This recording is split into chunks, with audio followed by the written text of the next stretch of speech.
My husband invited me on his family's private cruise. While I was holding my 5-year-old daughter, someone shoved us from behind.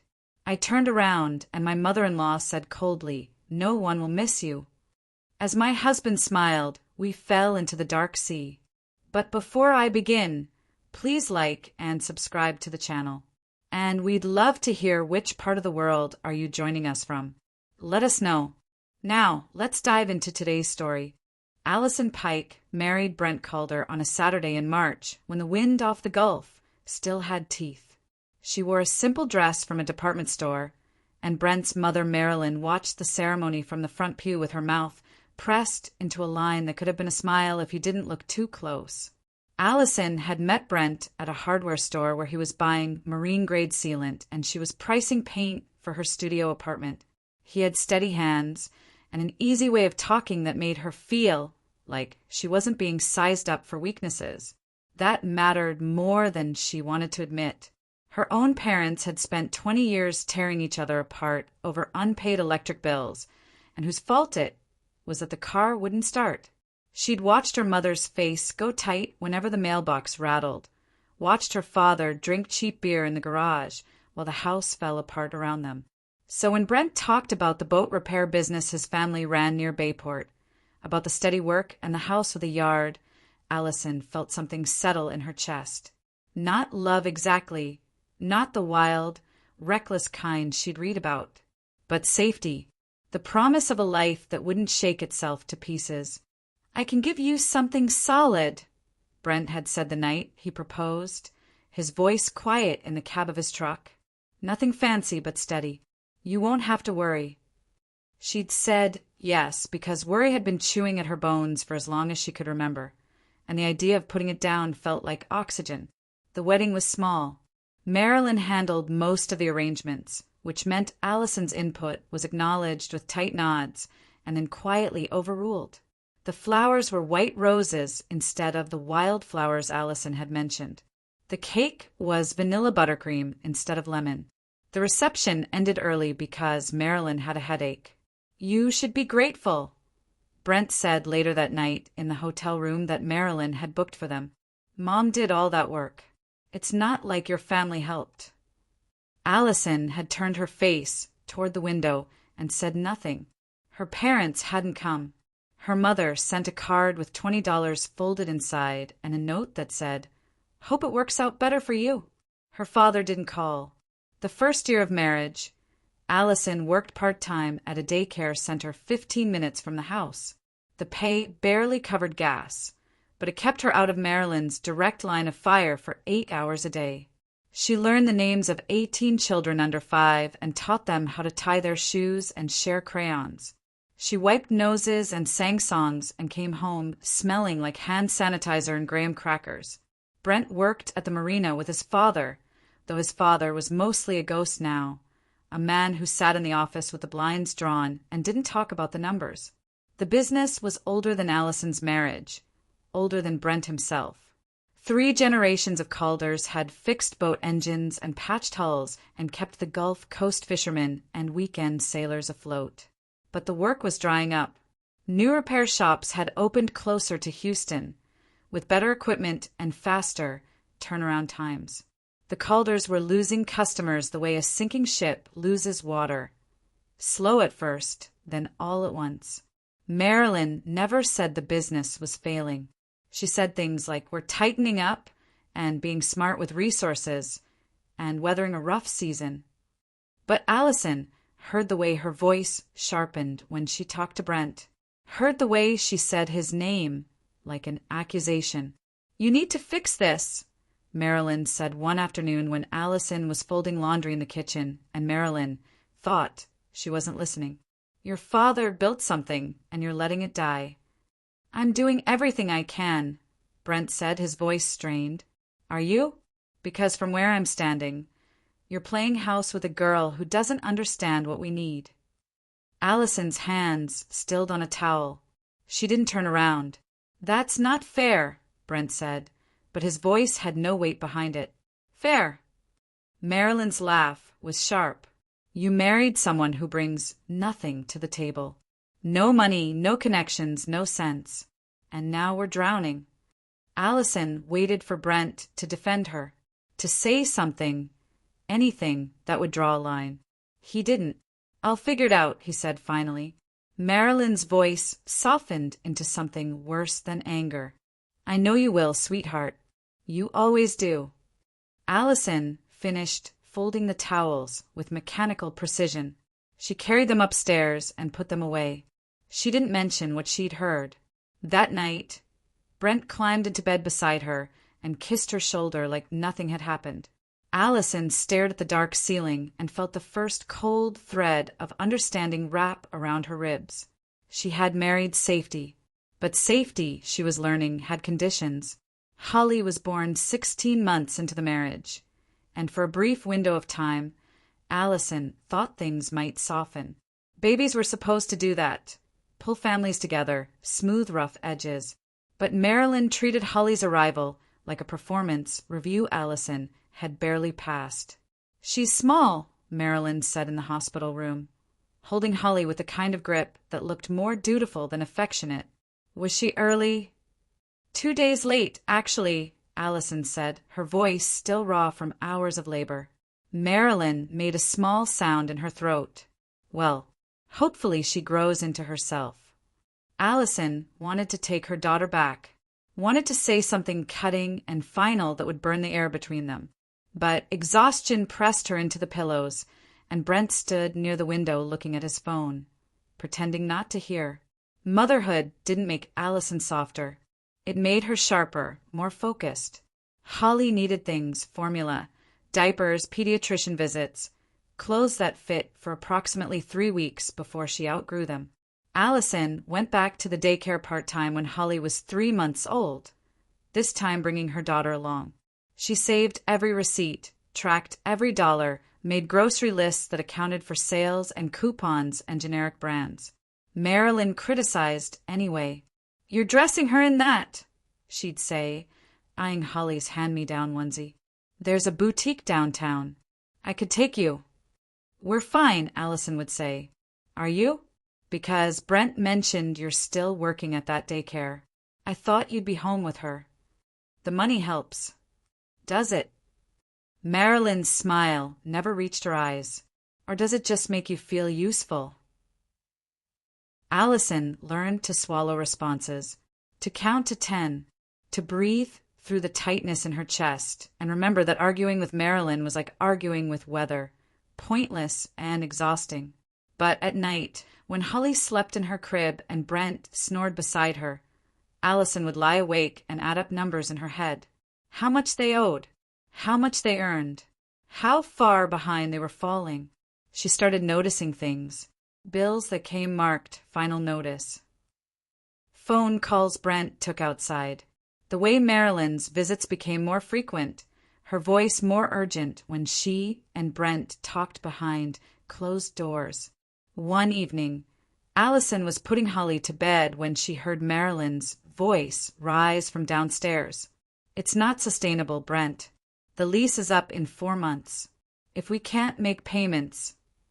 I know. Brent's voice was tight. Do you? Because it seems like you're more worried about playing happy family than saving what your father built. That's not fair. Life isn't fair.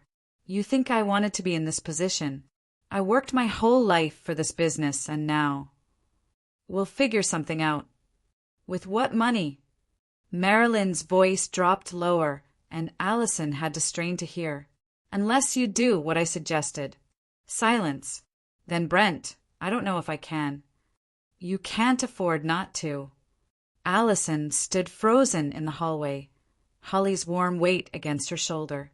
She didn't know what they were talking about, but the tone made her stomach twist. The next week, Brent asked her to sign papers. It's just updating our insurance, he said, sliding the forms across the kitchen table while Allison fed Holly mashed carrots. Standard stuff. We should have done it when Holly was born. Allison wiped Holly's mouth and reached for the papers. They were dense with legal language, clauses and subclauses that tangled into knots. She saw her name, saw numbers with too many zeros. "This is a lot of coverage," she said slowly. "Mom thought we should be prepared. You know, in case anything happens." "Like what?" Brent shrugged, not meeting her eyes. "Accidents. Whatever. It's just smart planning." Allison's pen hovered over the signature line. Something in her chest pulled tight, a warning she couldn't name. "Why does your mom care about our life insurance?" "She's helping us set it up. She knows people. Got us a good rate." "Brent, can you just sign it?" His voice had an edge now. "I've got to get back to the marina. This is important." Allison looked at Holly, who was gumming a piece of bread and watching her with wide, trusting eyes. She looked at Brent, who was checking his phone like this conversation was already over. She signed. Her hand shook slightly, but she told herself it was from holding Holly all morning. She told herself it was nothing. She was good at lying to herself by then. The money problems got worse. Allison could feel it in the way Brent moved through the house. Tense, distracted, like he was carrying something heavy that kept shifting weight. He stopped talking about work. Stopped meeting her eyes during dinner. Marilyn's visits increased. She'd show up unannounced, let herself in with the spare key Brent had given her, and go straight to Brent like Allison wasn't even in the room. One afternoon, Allison came home from the daycare to find Marilyn and Brent at the kitchen table, papers spread between them. "Oh," Marilyn said, looking up. "You're home early. My shift ended." Allison set her bag down, noting how quickly Brent gathered the papers. "What's going on?" "Just business stuff," Brent said. "Nothing to worry about." But Allison had seen enough, had heard enough through walls and in parking lots and during late-night phone calls Brent thought she was sleeping through. That night, after Brent fell asleep, she went downstairs and found his laptop open on the coffee table. She shouldn't have looked. She knew that, but the cold feeling in her stomach had grown teeth, and she needed to know. Bank statements, overdue notices, loan documents with numbers that made her hands go numb, and emails, dozens of them between Brent and Marilyn. "We don't have a choice anymore. The policy would cover everything. It has to look natural. She won't see it coming." Allison's vision tunneled. She read the words again, then again, trying to make them mean something else, anything else. But they meant exactly what they said. She closed the laptop carefully, her movements slow and precise. She walked back upstairs. She climbed into bed beside her husband, and she stared at the ceiling until dawn, her mind working through possibilities with the cold efficiency of someone who had just learned that safety was a lie people told you before they pushed you off a cliff. The cruise was Marilyn's idea. "We've all been stressed," she said over Sunday dinner, her voice bright in that manufactured way that made Allison's teeth ache. "I think we need a family trip, something to reconnect." "A trip?" Brent's voice was careful. "Just a few days on the boat. Down the coast. The weather's supposed to be beautiful." Allison kept her eyes on her plate. Holly was picking at her chicken, humming softly. "I don't know if that's a good idea," Allison said. "Holly's been fighting a cold." "Fresh air will do her good," Marilyn said. "Besides, when's the last time we all spent quality time together?" "Never," Allison thought. "Because you hate me and you've been planning to kill me." But she couldn't say that. Couldn't prove it. The emails she'd read could mean anything. Could be taken out of context. Could be explained away. And if she accused them and was wrong, she'd destroy what little remained of her marriage. If she accused them and was right, she'd put herself and Holly in immediate danger. So she said, "Let me think about it." Brent's eyes cut to her across the table. "Mom's doing something nice for us. The least we can do is appreciate it." There it was. The pressure, the expectation, the subtle threat wrapped in disappointment. Allison looked at Holly, who had finally started eating, her small face serious with concentration. "Fine," Allison said. "When?" Marilyn smiled. "This weekend. The boat's all ready. The days before the cruise, moved with the surreal quality of a dream where you know something terrible is coming but can't make your legs work to run. Allison went through motions, packed a bag, bought crackers for Holly's seasickness, checked weather forecasts obsessively like she could find some excuse to cancel in the data. She thought about running, taking Holly and disappearing into the night. But where would they go? She had no family, no money, no plan. Marilyn would know immediately, would call the police, would spin it as an unstable mother kidnapping her own child. She thought about confronting Brent directly, demanding the truth. But the emails hadn't been explicit enough. Insurance policies weren't murder plots. Stress over money wasn't proof of intent. And some part of her, the part that had grown up watching her mother make herself small, watching her father drink himself quiet, still wanted to believe she was wrong, that she'd misunderstood, that the man she'd married wouldn't actually hurt her. That part was getting smaller every day. On Friday morning, Brent loaded their bags into the truck. Holly sat in her car seat with her favorite stuffed rabbit, singing a song about boats that Allison had taught her. "You okay?" Brent asked, glancing at Allison as he started the engine. "Fine," she said. "You seem quiet." "I'm always quiet." He didn't argue. They drove to the marina in silence, broken only by Holly singing and the low static of the radio. The boat was exactly what Allison expected, a mid-size cruiser that the Calder business used for demonstrations and family outings. White hull, blue trim, deck chairs that had seen better days. Marilyn was already aboard, setting out supplies with the kind of meticulous attention that made everything look normal. "There's my girl," Marilyn said when she saw Holly. She took her from Allison's arms with practiced ease, and something in Allison's chest clenched. "Be careful with her," Allison said. Marilyn's eyes met hers. "Always." They set out in the late afternoon when the sun was starting its slow descent and the water turned the color of rust. The engine hummed. Gulls followed them for a while, then peeled away. The shoreline became a distant smudge.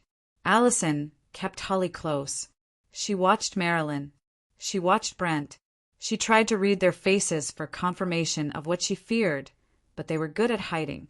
Or maybe she'd been wrong all along. Maybe this was just a trip. Maybe the stress had made her paranoid. Maybe. "Allison," Marilyn called from the stern. "Come look at this sunset. It's beautiful." Every instinct screamed wrong, but refusing would raise questions, would create a scene, would make everything worse. Allison lifted Holly onto her hip. The baby's warm weight was the only real thing in the world. She walked toward where Marilyn stood by the railing. The sun was bleeding across the horizon. The water stretched flat and dark in every direction. "It's nice," Allison said. "Holly," Marilyn said, her voice soft. "Look at the birds." Holly turned her head to watch the distant gulls, and Allison adjusted her grip, pointing at the sky. That's when she felt it. Hands on her back. Hard. Sudden. Not a push. A shove. Deliberate and strong. Allison's stomach dropped. The railing hit her hips. The world tilted. She turned her head and saw Marilyn's face. Calm, set, empty of anything resembling regret. "No one will miss you," Marilyn said, her voice flat. Allison's eyes found Brent. He stood 6 feet away, hands at his sides, mouth open but silent. He didn't move. He didn't scream. He just watched. And then there was only water. The water was freezing. That was the first thought Allison had as the gulf swallowed her. Not fear. Not shock. Just the sharp, brutal cold that knocked the air from her lungs and made her muscles lock. Holly was screaming. Allison could hear it even underwater. A high, thin sound that cut through everything else. Instinct took over. Allison kicked hard, breaking the surface with Holly still clutched against her chest. "I've got you," Allison gasped, treading water. "I've got you, baby. I've got you." Holly coughed and cried and clung to Allison's shirt with tiny fists. The boat was already moving away, its engine growing louder as it gained distance. Allison could see two figures on the deck, Marilyn and Brent, dark shapes against the dying light. They weren't coming back. They'd thrown her overboard like trash, like something to be disposed of. The realization hit harder than the water. Allison's chest compressed, every breath a fight. She'd been right. She'd known. And she'd gotten on that boat anyway because some pathetic part of her had still wanted to believe in goodness that didn't exist. "Mama," Holly whimpered. "We're okay," Allison said, though her teeth were starting to chatter. "We're going to be okay." She didn't know if that was true. The water was vast and dark, the shore invisible. Night was coming fast. Holly was small and cold, and Allison could already feel the baby's grip weakening. No, Allison kicked harder. She wouldn't let them win. Wouldn't let Marilyn's cold calculation and Brent's cowardice end this way. She focused on staying afloat, on keeping Holly's face above the waterline, on breathing, on surviving. Minutes passed, or maybe hours. Time became meaningless, measured only in the burn of Allison's muscles and the weight of Holly in her arms. Then lights, distant but real. A boat, smaller than the Calders, moving slowly. Allison tried to yell, but her voice came out thin. She waved one arm while holding Holly with the other, the motion sending pain shooting through her shoulder. The boat changed direction. Someone on deck shouted. The engine cut. Hands reached down, rough and certain, pulling Holly first and then Allison out of the water and onto the deck of what she dimly registered as a shrimp boat. The smell of fish and diesel filled her nose. A man wrapped her in something rough. A tarp maybe, or a tarp doubled as a blanket. "Jesus," he said. "What happened?" "Accident," Allison managed through numb lips. "We fell. Your boat. Gone. We need to call the Coast Guard. Get you to a hospital." "No." The word came out sharp. Allison pulled Holly tighter. "No Coast Guard. No hospital. Please." The man, weathered, maybe 50, with eyes that had seen plenty, studied her for a long moment. "Lady, you just about drowned. Please." Allison met his gaze. "They'll find us." "They can't find us." Understanding flickered across his face. He didn't ask who they were. Maybe he'd heard this kind of desperation before. Maybe he just recognized when someone was running for their life. "Where do you want to go?" he asked. "Rockport. Somewhere quiet, where no one knows me." He nodded slowly.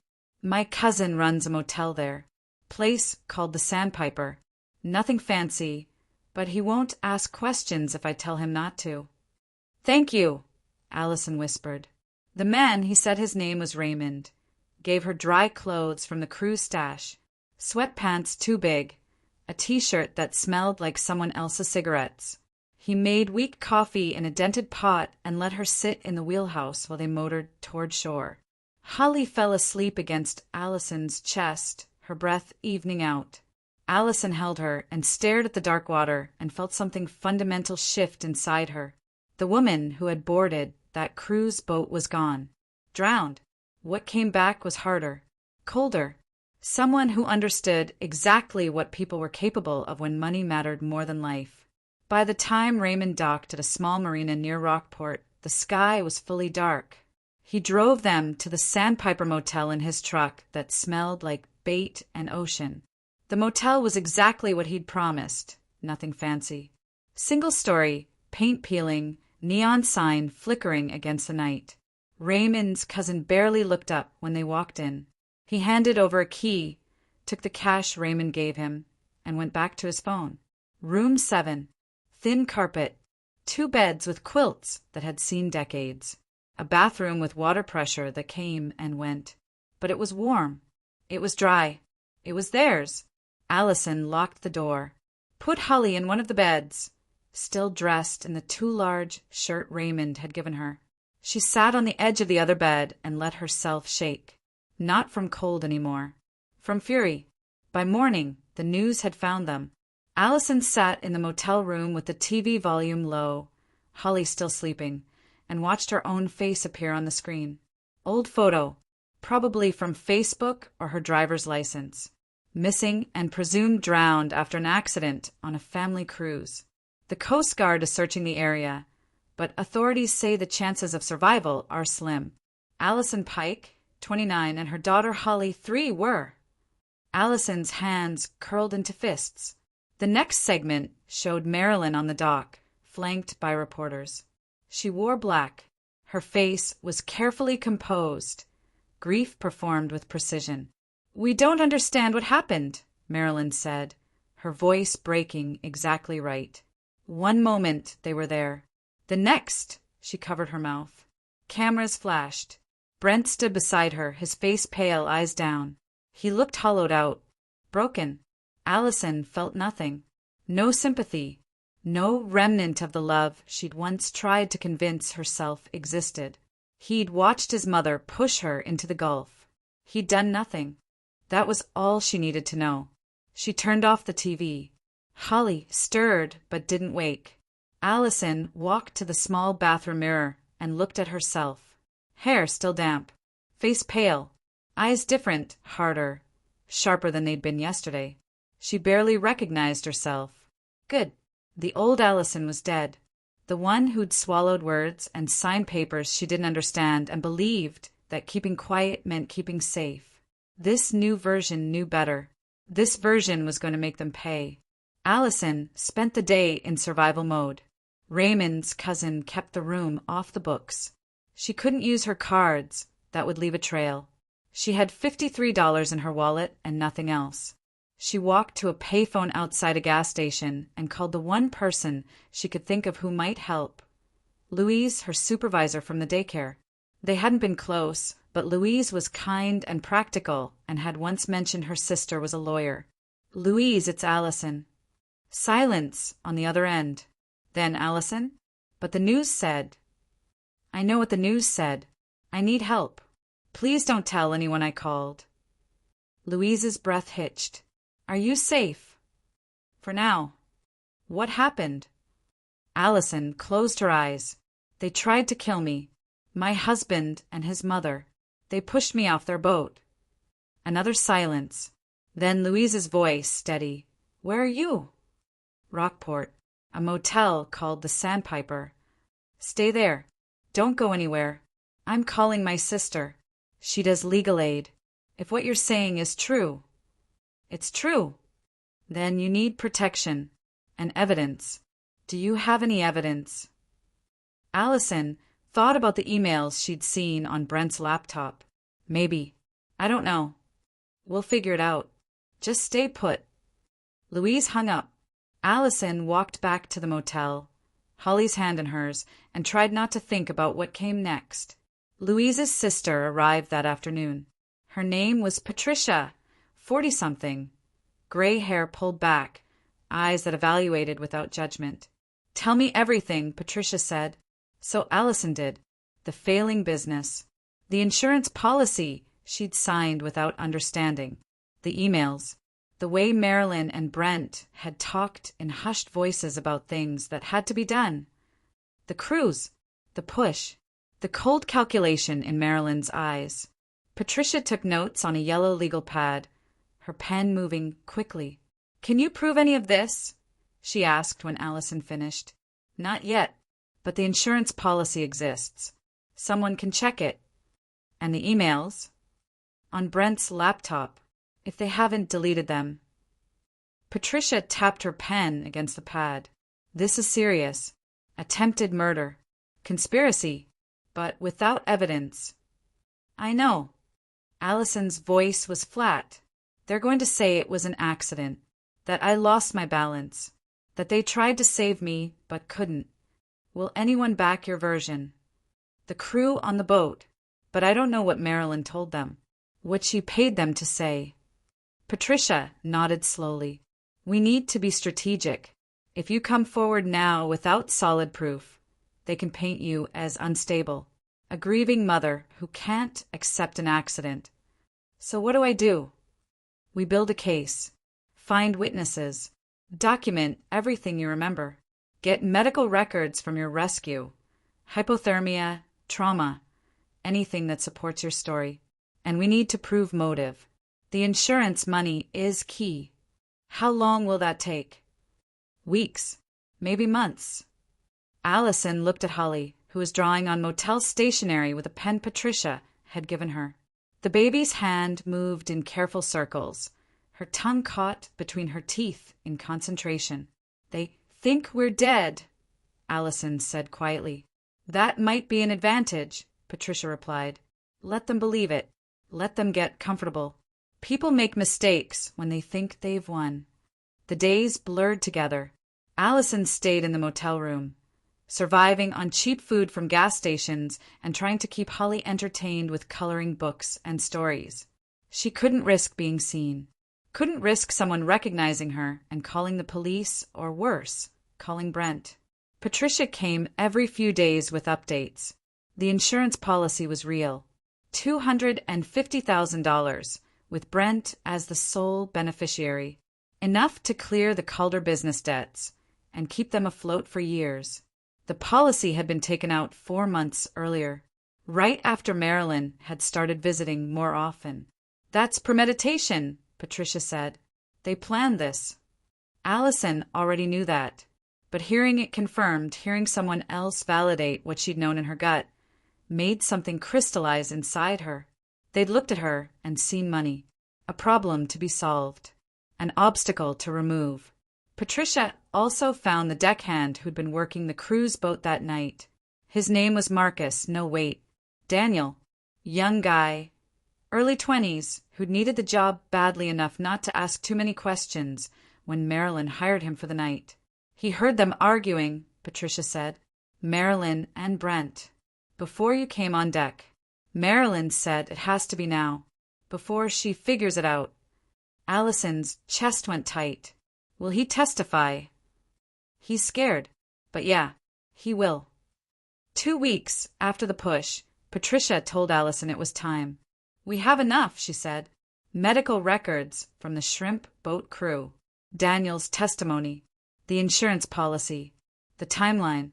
It's enough to reopen this as a criminal investigation. Allison nodded slowly. Holly was sleeping in the next bed, exhausted from a day of playing pretend games with the few toys Patricia had brought. What happens when I come forward? Allison asked. You file a police report. You tell them everything. They investigate. If they find enough evidence, and I think they will, arrests will be made. And then, trial. You'll have to testify. Face them in court. Allison thought about Marilyn's cold eyes, about Brent's silence as she fell. Good, she said. Allison walked into the police station in Bayport on a Tuesday morning with Patricia beside her and Holly on her hip. The desk sergeant looked up, and his face went white. Ma'am, we thought. I know what you thought, Allison said. I need to report an attempted murder.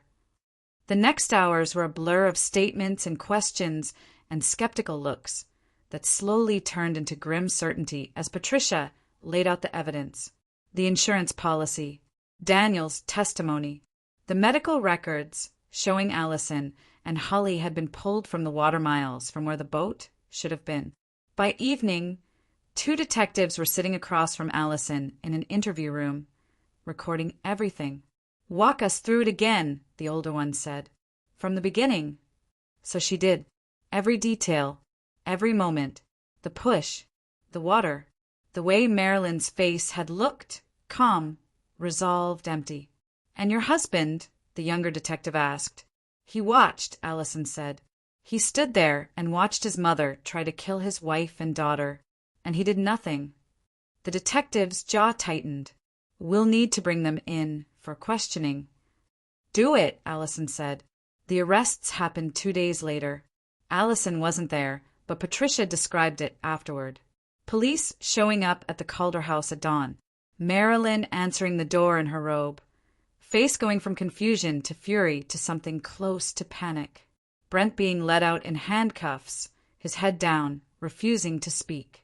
They were charged with conspiracy to commit murder and attempted murder. The media descended like gulls on chum.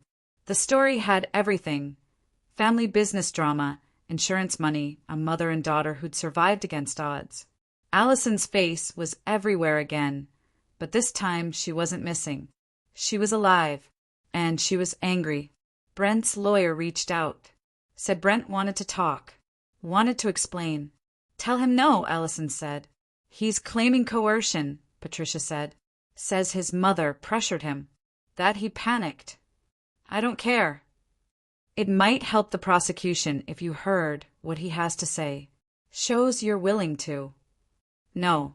Allison's voice was ice. I don't want to hear his excuses. I don't want his apology. I don't want anything from him except to see him in a cell. Patricia nodded. Understood. But Brent kept trying. Letters to the motel, forwarded by police. Voicemails on Patricia's phone. All of them variations on the same theme. I'm sorry, I was weak, my mother made me. I never meant for Holly to fall too. Allison threw the letters away without reading them. The voicemails she listened to once, just to hear the desperation in his voice. To know he was suffering even a fraction of what he'd put her through. Then she deleted them. The trial took months to arrive. In the meantime, Allison moved back inland, near the town where she'd grown up. Not to her parents' house, that bridge was long burned, but to a small rental where Holly could have her own room and Allison could work at a different daycare under her real name. Holly started preschool. She had nightmares sometimes, waking up crying about water and dark boats. But she was resilient. Kids were. Allison held her through the bad nights and sang her songs and promised they were safe now. And slowly, Holly started believing it. Allison was harder to convince. She'd installed 3 locks on their apartment door. She checked the windows every night. She kept her phone charged and Patricia's number on speed dial. Because she'd learned the truth about safety. It was something you built yourself. Something you maintained through vigilance and caution and never, ever trusting someone just because they promised steadiness. When the trial date finally came, Allison was ready. The courtroom was smaller than Allison expected. She'd imagined something grand. High ceilings, ornate fixtures, the kind of space that matched the weight of what was happening. Instead, it was practical. Fluorescent lights, worn wooden benches, a jury box that looked like it had seen 1,000 other tragedies before this one. Allison sat in the front row with Patricia beside her. Holly was with Patricia's sister today. Too young to be here. Too young to understand that the grandmother who'd once held her was now sitting 20 feet away in handcuffs. Marilyn entered first. She wore a conservative navy suit, her hair styled carefully. She looked older than Allison remembered. Tired, but her spine was straight, her expression composed. When her eyes swept the courtroom, they passed over Allison without recognition, as if Allison was still at the bottom of the gulf. Still gone. Still nothing. Brent came next. He'd lost weight. His suit hung loose on his frame. His lawyer, a sharp-dressed woman who looked like she billed by the minute, leaned close to whisper something, and Brent nodded without really listening. When he saw Allison, he flinched, his mouth open like he might say something. Allison looked away. The prosecutor was a woman named Janet Reeves, mid-40s, with the kind of contained intensity that suggested she'd seen worse than this, but still cared about every case. She'd met with Allison 6 times before the trial, going over testimony, preparing her for cross-examination, warning her that defense attorneys would try to make her doubt herself. "They'll suggest you're lying," Janet had said during their last meeting, "that you're bitter about the marriage, that you misunderstood what happened. You need to stay calm, stay factual, tell the truth exactly as it happened." "I can do that," Allison had replied. "I know you can, but it's going to be hard, seeing them again, having them so close." Allison had looked at Janet with eyes that no longer held anything soft. "They tried to kill my daughter. Nothing about this trial can be harder than that." Now, sitting in the courtroom as the judge entered and everyone rose, Allison felt the truth of those words settle into her bones. She'd survived the gulf. She'd survived poverty and manipulation and a marriage built on lies. She could survive this. The trial opened with Janet's methodical presentation of facts. The insurance policy, the timeline of the Calders' financial troubles, Daniel's testimony about the argument he'd overheard, the medical records from Raymond's shrimp boat crew, Marilyn's lawyer, a man named Stevens who had the kind of smooth voice that made lies sound reasonable, tried to paint it all as coincidence. The insurance policy was responsible planning. The overheard argument was about business, not murder. Allison had lost her balance in rough water. Accidents happen on boats, Stevens said during his opening statement. Tragic, terrible accidents, but that doesn't make them crimes. The jury listened, took notes, gave nothing away. The first week was mostly procedural. Witnesses establishing timeline and motive. Financial experts explaining how deep the Calder business was underwater. Insurance agents confirming the policy details. Brent's lawyer, meanwhile, was already laying groundwork for his defense. Her name was Catherine Marks, and she was good. Too good. She asked careful questions about Marilyn's control over Brent, about his history of deferring to his mother, about the pressure he'd been under. My client is also a victim here, she said. A man manipulated by a domineering parent into making choices he deeply regrets. Allison wanted to laugh, wanted to stand up and scream that Brent was 32 years old and had watched her drown without lifting a finger. But Patricia's hand found hers under the table, squeezed once, and Allison stayed silent. The second week brought the harder testimony. Daniel took the stand, looking nervous but determined. He was wearing a suit that didn't quite fit, and he kept glancing at Marilyn like she might reach across the courtroom and silence him. "Tell us what you heard that night," Janet said gently. Daniel swallowed. "I was below deck checking the fuel lines. Mrs. Calder and her son were talking up top. I could hear them through the vents." "What did they say?" "Mrs. Calder said it has to be now, before she figures it out. And then Mr. Calder said something I couldn't hear, and Mrs. Calder said, 'You don't have a choice. We're past choices.'" "What did you think they meant?" Stevens objected. "Speculation." "Sustained," the judge said. Janet rephrased. "What did you do after hearing this conversation?" "I stayed below. I didn't want to get involved. I needed the job, and Mrs. Calder had made it clear that discretion was important." "Did you see what happened when Mrs. Pike and her daughter went into the water?" "No. I heard the splash, heard the baby crying, but by the time I got on deck, we were already moving away." "Did you suggest going back?" Daniel's voice dropped. "Yes. I asked if we should turn around. Mrs. Calder said it was too late, that the current had taken them." Murmurs rippled through the courtroom. The judge called for order. Stevens cross-examined Daniel hard, trying to poke holes in his timeline, suggest he'd misheard, imply he was testifying in exchange for immunity. But Daniel held steady. He'd heard what he'd heard. He knew what it meant. When Daniel stepped down, Allison felt a small crack form in the wall Marilyn and Brent had built around themselves. Allison's turn came on day 9. She'd prepared for this, rehearsed her testimony until the words were smooth and factual.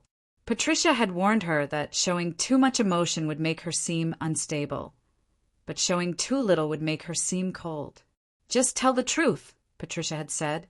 "Let the jury see who you are." Allison walked to the witness stand in a simple gray dress. No jewelry. Hair pulled back. She looked like what she was, a woman who'd had everything stripped away and rebuilt herself from nothing. Janet started with easy questions. Background. How she'd met Brent. The early marriage. Holly's birth. Then, tell us about the insurance policy. Allison described the papers Brent had brought home. How she'd questioned the amount. How he'd pressured her to sign. "Did you understand what you were signing?" "No, not fully. The language was complicated, and Brent said it was standard. I trusted him." "When did you start to suspect something was wrong?" Allison paused. This was the part that mattered. I overheard conversations between Brent and his mother about money problems, about not having choices anymore. And then I found emails on Brent's laptop. Stevens objected. The emails were not obtained through legal means. Your Honor, Janet said, Mrs. Pike was looking at her husband's personal laptop in their shared home. There was no expectation of privacy. Overruled. Continue, Mrs. Pike. Allison described the emails, the phrases that had made her blood run cold. The policy would cover everything. It has to look natural. What did you think when you read those words? Janet asked. I thought they were going to kill me. The courtroom was absolutely silent. Did you confront them? No. I was afraid. I had no proof except emails that could be explained away. And I had Holly to think about. If I accused them and was wrong, I'd lose everything. If I was right, Allison's voice caught, the only break in her composure. If I was right, they'd act faster. So you went on the cruise? Yes, because I didn't know what else to do. I thought maybe I was being paranoid. Maybe I'd misunderstood. Tell us what happened that night. Allison took a breath. Then she described it all. The sunset, Marilyn calling her to the railing, Holly in her arms, the hands on her back, not a push, a shove, the coldness in Marilyn's eyes, the words she'd spoken. No one will miss you. Allison's voice was steady, factual. She described the water, the cold, the desperate fight to keep Holly above the surface, the boat moving away without looking back. When she finished, several jury members were crying quietly. Others looked angry. The judge called for a 15-minute recess. Stevens' cross-examination was brutal. Isn't it true, Mrs. Pike, that your marriage was troubled? It wasn't happy, no. Your husband worked long hours. You felt neglected. I felt manipulated. You resented his mother. I resented being treated like I wasn't good enough. And when you saw financial trouble ahead, you decided to secure your future by accusing them of a crime they didn't commit. Allison looked directly at Stevens. They pushed me off a boat. They tried to kill my daughter. This isn't about money or resentment. This is about survival. Stevens tried several more angles, suggesting the shove was accidental, that Marilyn had been trying to grab her, that the words had been misheard in the chaos. But Allison didn't budge. She answered every question with the same calm certainty. By the time she stepped down, she felt drained but solid. She'd said what needed saying. The rest was up to the jury. The prosecution rested after Allison's testimony. The defense called its own witnesses, character references for Marilyn, a psychologist who testified about Brent's susceptibility to maternal influence, financial advisors who claimed the insurance policy was reasonable. Then Brent took the stand. Catherine Marks walked him through a carefully constructed narrative. Marilyn had always been controlling. Brent had never been strong enough to stand up to her. When she suggested the insurance policy, he thought it was just smart planning. When she proposed the cruise, he'd thought it was family bonding. I didn't know what she was planning, Brent said, his voice breaking. I swear. When she pushed Allison, I froze. I didn't know what to do. Why didn't you stop her? Marks asked. I was in shock. It happened so fast. And my mother, she'd always told me what to do. I'd never disobeyed her. Janet's cross-examination was surgical. Mr. Calder, you testified that you didn't know what your mother was planning, but you were copied on emails discussing insurance payouts and natural-looking accidents. Correct. I didn't read them carefully. You signed your wife's life insurance policy, $250,000. Did you read that carefully? I thought it was standard. Did you read the beneficiary clause? The one that paid out to you specifically in the event of your wife's death? Brent's face crumbled. I didn't mean. Did you or did you not stand on that boat and watch your mother push your wife and daughter into the Gulf? Yes, but did you call for help? Did you throw a life preserver? No. Did you do anything at all to save them? Silence. Answer the question, Mr. Calder. No, Brent whispered. Because you wanted them dead. Because $250,000 was more important than your family. No. Brent was crying now, his face red and twisted. I loved them. I didn't know how to stop her. You could have said no. At any point. When she suggested the insurance. When she planned the cruise. When she pushed them overboard. You could have said no. Brent had no answer. Marilyn didn't testify. Stevens advised against it, probably because putting her on the stand would have been suicide. Her coldness would have read as guilt. Her lack of remorse would have sealed it. Instead, the defense rested on the argument that while the circumstances looked bad, the prosecution hadn't proven intent beyond reasonable doubt. Accidents did happen. Misunderstandings occurred. And circumstantial evidence, no matter how damning, wasn't the same as absolute proof. The jury deliberated for 3 days. Allison spent those days in a fog of waiting. She couldn't eat, couldn't sleep. Patricia kept her updated. The jury had requested to see the insurance documents again, had asked to replay portions of Daniel's testimony, had sent questions to the judge about the legal definition of conspiracy. That's normal, Patricia kept saying. It's a complex case. They want to get it right. On the 3rd day, the call came. The jury had reached a verdict. The courtroom filled quickly. Allison sat in her usual spot, hands folded in her lap, face composed. Holly was back with Patricia's sister. Allison had decided early on that no matter what happened today, her daughter wouldn't see it. Marilyn and Brent were let in. They sat at separate tables now. Their lawyers had pushed for separate trials, but lost. They'd rise or fall together. Marilyn looked exactly as she had at the start. Composed, unreadable. Brent looked like he might shatter. Has the jury reached a verdict? The judge asked. We have, Your Honor. The foreperson, a woman in her 50s with kind eyes and gray hair, stood and unfolded a piece of paper.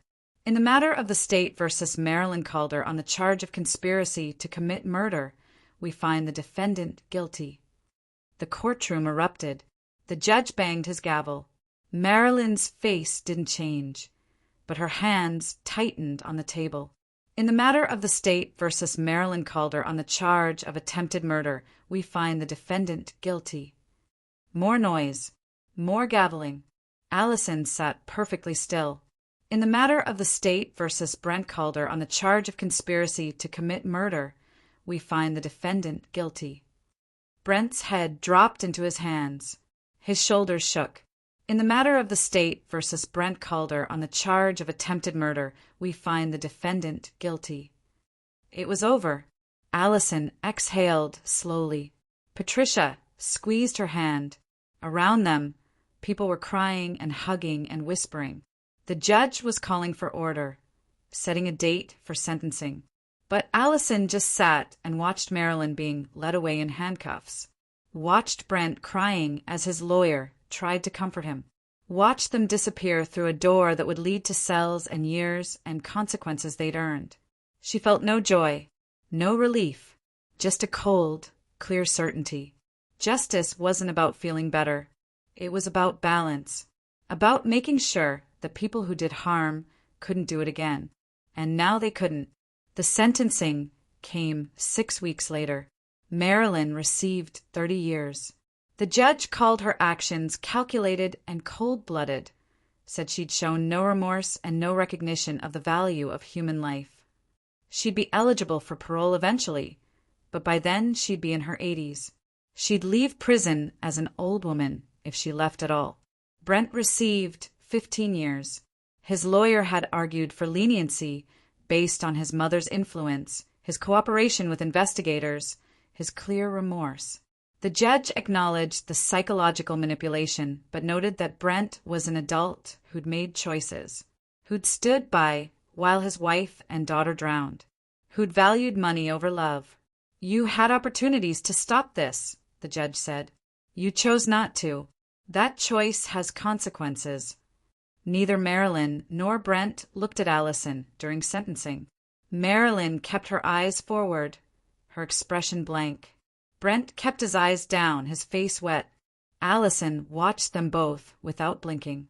She wanted them to feel her gaze, wanted them to know she was still here, still standing, still alive despite everything they'd done.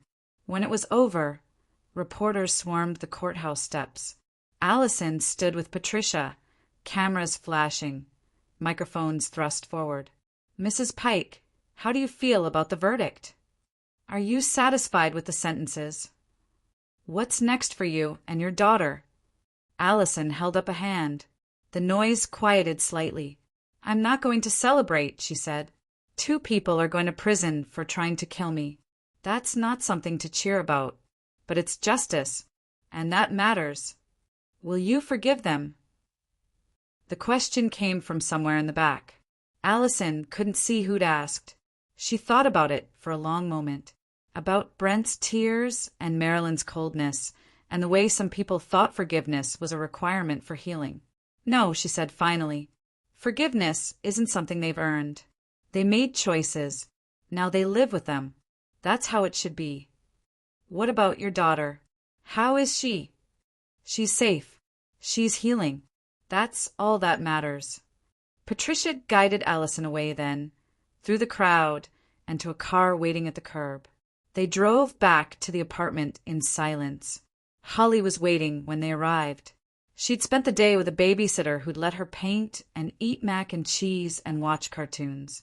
She ran to Allison with paint-stained hands and a smile that made Allison's chest ache. "Mama, look what I made." A painting. Abstract shapes in blue and green and gold. Maybe water. Maybe sky. Maybe just the joy of a child who didn't have to understand everything that had happened to know she was safe now. "It's beautiful, baby," Allison said, lifting Holly into her arms. That night, after Holly was asleep, Allison stood by the window of their apartment and looked out at the quiet street. The world was dark and still. Somewhere Brent was in a cell. Somewhere Marilyn was staring at walls and counting years. And Allison was here, free, alive. She'd rebuilt from nothing. Found work at a better daycare with better pay. Made friends who didn't know her story unless she chose to share it. Created a life that was hers, not built on someone else's promises or manipulation or conditional love. People sometimes asked if she felt relief, if the verdict had given her closure. She never quite knew how to answer, because what she felt wasn't relief or closure. It was clarity. She'd learned that family could love you or use you, and when money became more important than blood, it stopped being family at all. She'd learned that safety wasn't something someone gave you. It was something you built yourself through vigilance and strength and refusing to accept less than you deserved. And she'd learned that justice wasn't about healing or moving on or forgiving. It was about balance, about making sure that people who chose to do harm couldn't do it again. Brent and Marilyn went to jail for what they did. Allison and her daughter walked free. And that was justice enough. 6 months after the trial, Allison made a decision. She couldn't stay in Texas. The weight of it, the memories, the looks from people who recognized her, the constant presence of the Gulf that had nearly become her grave, was too much. She packed up the apartment, enrolled Holly in a new preschool in a small town in North Carolina where nobody knew the name Pike or Calder, found work at a daycare center that specialized in trauma-informed care for kids who'd seen too much too soon. They started fresh. New names on the mailbox. New routines. New memories that weren't stained with betrayal. Holly adapted faster than Allison expected. Kids were like that, resilient, forward-moving, able to find joy even in broken places. She made friends, brought home art projects, learned to ride a bike. Sometimes she still had nightmares about water and darkness, but they came less frequently now. And when they did, Allison was there, steady, present, unshakable. Allison was slower to heal. She caught herself checking locks 3 times, flinching at unexpected knocks, scanning rooms for exits, The hypervigilance that had saved her life on that boat had become part of her nervous system, and she didn't know how to turn it off. A therapist helped. Once a week, Allison sat in a quiet office and talked about trust and betrayal and the way trauma reshapes your brain. Learned coping strategies, practiced breathing exercises, slowly, incrementally, began to believe that not everyone was plotting. That safety could be real, not just an illusion. She didn't date, didn't want to. The idea of letting someone close enough to hurt her again made her skin crawl. That might change, her therapist said gently, or it might not. Both are okay. Allison wasn't sure she believed that, but she appreciated the sentiment. 2 years after the trial, Allison received a letter. It came in a standard envelope, forwarded through Patricia's office. The return address was a prison in Huntsville. Brent. Allison held the envelope for a long time before opening it. Part of her wanted to throw it away unopened, wanted to maintain the absolute separation she'd built between her life and his. But another part, smaller, quieter, needed to know what he'd say. The letter was short, 3 paragraphs on lined paper, his handwriting shakier than she remembered. Allison, I know you don't want to hear from me. I know I have no right to ask for anything. But I need you to know that I'm sorry. Not because I think it matters or because I expect forgiveness. Just because it's true. I was weak. I let my mother control me. I chose money over you and Holly. Those are facts I have to live with every day. The guilt is worse than anything this place can do to me. I hope you and Holly are okay. I hope you found peace. You deserved so much better than what I gave you. I'm sorry. Brent. Allison read it twice. Then she folded it carefully and put it in a drawer. She didn't write back. His apology didn't change anything. Didn't undo the push or erase the terror or give back the innocence Holly had lost. It was just words on paper from a man who'd made choices and now had to live with them. Maybe his guilt was real. Maybe he'd spend every day of his 15 years genuinely regretting what he'd done. That wasn't Allison's problem. She'd spent too long making herself small for people who didn't deserve it, had swallowed too many words, accepted too many excuses, believed too many promises. She was done with that.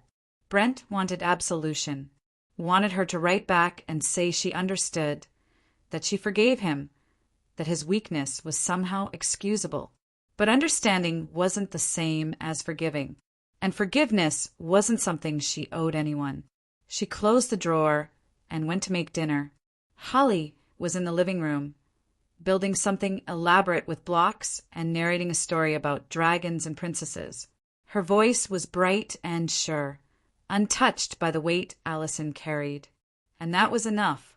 3 years after the trial, Holly started first grade.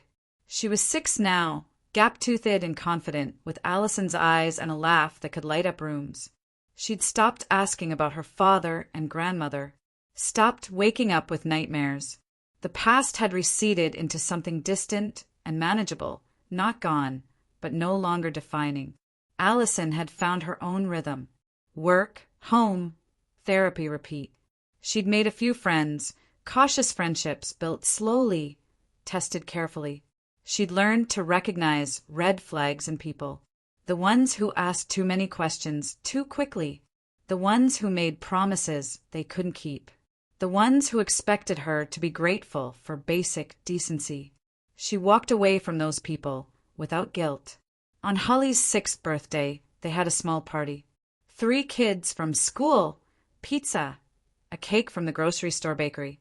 Holly wore a paper crown and declared herself queen of everything.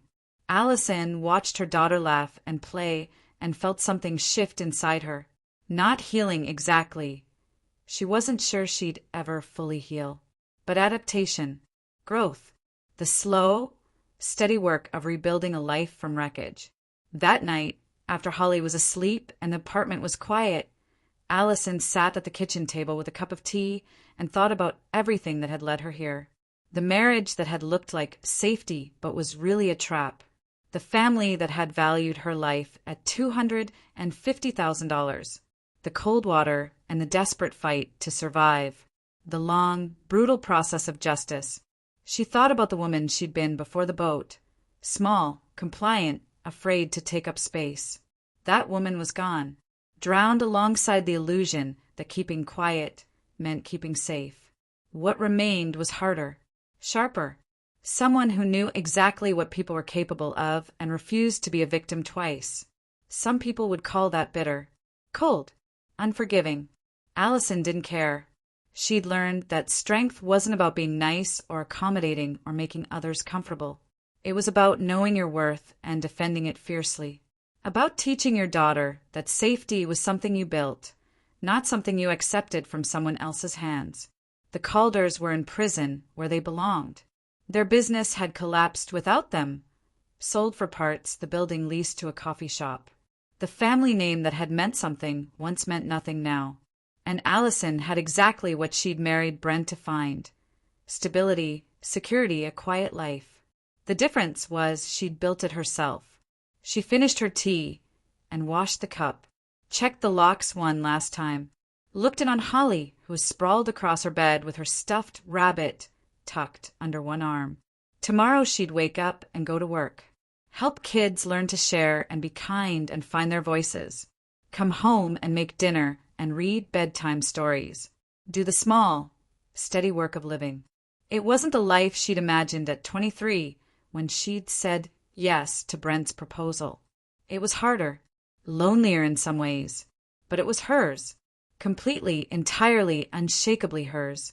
And that, more than any verdict, any sentence, any apology from people who'd tried to erase her, was victory enough.